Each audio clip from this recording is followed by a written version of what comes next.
Hey there, Sharon Horne-Ellstrom here. Welcome to day 133 of our Be a Better You annual challenge. Today we're talking about debt and our financial health and well-being. Debt is one of my favorite. I have kind of a love-hate relationship with debt due to my past and due to other people's past and how easy it is to get involved with bad debt versus good debt. Now, good debt is just debt, right? It's just a tool to create the things that we want in our life, to get the things that we want in our life. But it's defined as good or bad by us based on our intention, our motives, and the type of debt that we use and how we apply that debt. Debt applied to gain income generating assets or to enhance our future in some way, I consider good debt. So for example, a lot of people think student loan debt's bad. I think student loan debt, if you're getting a degree in something that will cause you to increase your earning potential, which if you're coming out of high school, probably almost anything you do will increase your earning potential, I think that's good debt. Anything we invest in ourselves, in our education, in our skills and our abilities, in becoming a better human being, to me, falls under the category of good debt, because my intention is to create a better future for myself. Bad debt, on the other hand, is things like credit card debt, buying things that, and using credit cards, which are usually high interest. We'll talk about the difference between these in a minute, but they're usually high interest, short payment period, and designed to give us that quick dopamine fix of getting what we want right now, but causing us a lot more pain and stress and anxiety in the future, because we immediately get the satisfaction of the thing that we want, only to find out that we're paying for it for a very long time, and that really we're not even paying for it. We're paying for the interest on the thing that we had to have immediately. So debt, a lot of people have negative connotations with it. I think debt is a tool, and I've learned over the decades to use it wisely. Doesn't mean I always did, right? Sometimes there were short-term problems or challenges that we weren't prepared for that we used short-term debt for. But I know a lot of people that I love and care about, that have gotten in way over their heads in bad debt, or debt they thought they needed because they weren't prepared with emergency funds and safety nets and insurance and things like that. So good debt enhances our future. Bad debt tends to have like crazy high interest rates. Think credit card debt. Credit card debt, I don't even know what it is right now. I personally am not using a credit card for hardly anything in my life. I used to use it to get a whole bunch of Sky Miles, but I paid it off every single month. I used it in my business because it was a great way to crank up the miles, but then I made sure that we paid it off every single month, so we weren't spending an absorbent amount of interest expenses just to have something that we had to buy and had to pay for anyway. So a topic for another day. Benefits of good debt, of course, are it helps us build credit history, it helps us to build wealth, and it helps us to, well, it often carries lower interest rates, right?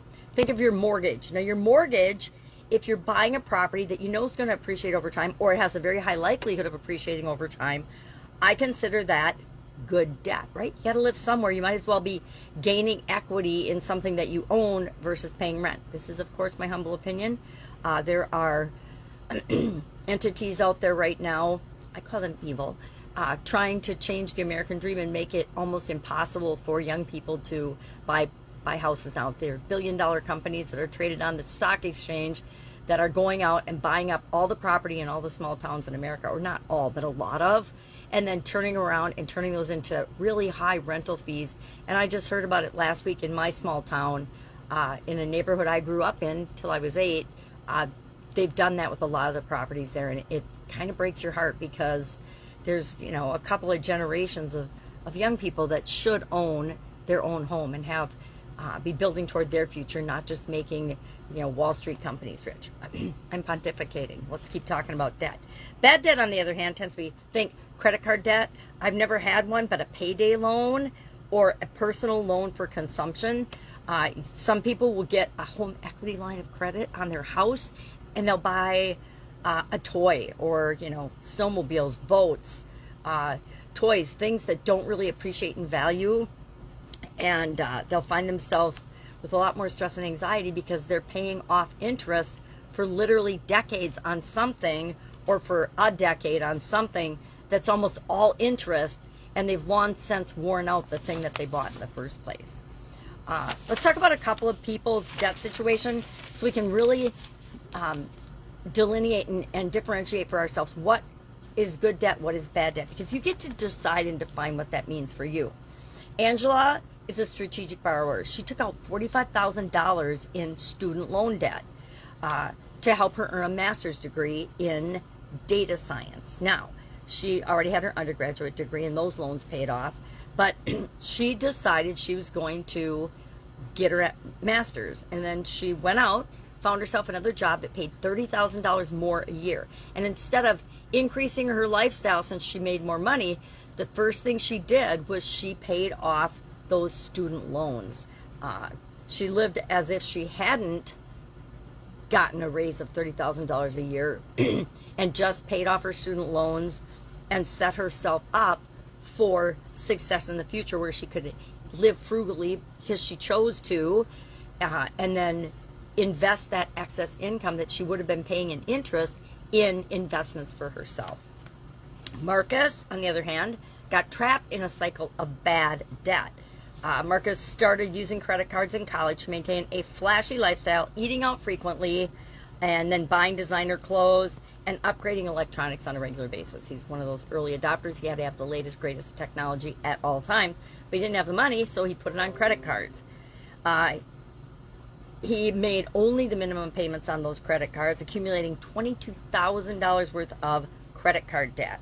With interest over 20%, he was barely making the minimum payments, and his balance barely decreased every single month because he was so far behind and the interest rates were so high. The impact, his credit score dropped significantly, which affected his ability to get approved for a car loan at a reasonable rate. The stress of the debt caused mental and emotional strain. Marcus eventually enrolled in a debt consolidation program and started budgeting, but it took years to actually recover and get out of debt. I got another story, but I'll share that with Supersize Your Business people. So what do? How do you handle debt for better financial health? For you personally, for you as a parent, for you to set a good example for other people in your family. You might come from a family that had a horrible track record with how they, managed debt and lived their life. And the truth is, when you look around, you can't tell if people are really, really rich or if they're really, really living off of a whole lot of debt and it's built on a house of cards. So I'll share a quick 5-step process so that you can make sure that you are controlling your debt in your life situation and your life choices. Number 1, know your debt profile. By this, I mean, what are my outstanding balances? What's the interest rate? What's the monthly payment? And when's the due date? Why do you want to know all those things? So you make sure that you never miss a payment, or you always get your payment in there on time. Because if you don't, guess what? There's always exorbitant fees that go along with it, especially if it's credit card debt. Visibility of tracking it helps keep it top of mind so you avoid missed deadlines, and so you make sure that the debt choices you're making are the debt choices that are right for you. Number 2, prioritize high interest debt and pay that off first. I always, when I had credit cards, every month they were the first things to get paid. After, I paid myself first, of course. 3, consolidate when it makes sense. Marcus realized he was in way over his head. He was never going to catch up the way he was doing it. So the best he could do was find some way to consolidate his debt at a lower interest rate to actually get a handle on it. But like I said, it took him years. Should it take you years to pay off $22,000 of debt? Only if it's at a super high interest rate. Number 3, consolidate when it makes sense. Number 4, build a safety net. Before you aggressively pay down high interest debt, you want to make sure that you are covered with insurance, with health insurance, with basic retirement funding, and with an emergency fund of 3 to 6 months if something were to happen. What would have happened if Marcus would have lost his job during that time period? He would have been toast because he didn't have a safety net built.